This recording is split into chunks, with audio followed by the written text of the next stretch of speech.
mukano jange abatulaba mbalamusizaako nze Nobert Events twala omukisa guno okwebaza Katonda n'okwebaza mwenna abambeereddewo abantadde mu ssaala zammwe okuba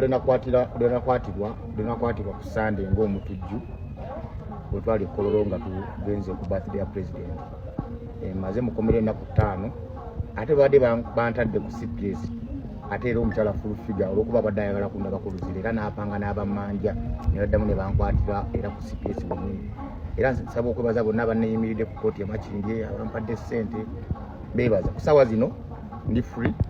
nenja kwongera obbawo updates mu budde obunaddako nja kujja n'emboozi n'ebibadde mu kukomera byonna pulaani y'okunkwata yonna naye njagala okwebaza ab'amateeka bonna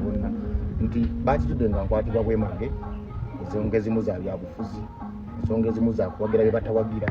ensonga ezimu za kusanyuka nga waliwo ze kyenina okusanyukira ng'omuntu banteekako emisango mingi simanya assault simanya robbery simanya defamation gyonna nga tewali bujulizi nja kujja ne update eddako nze Nobert.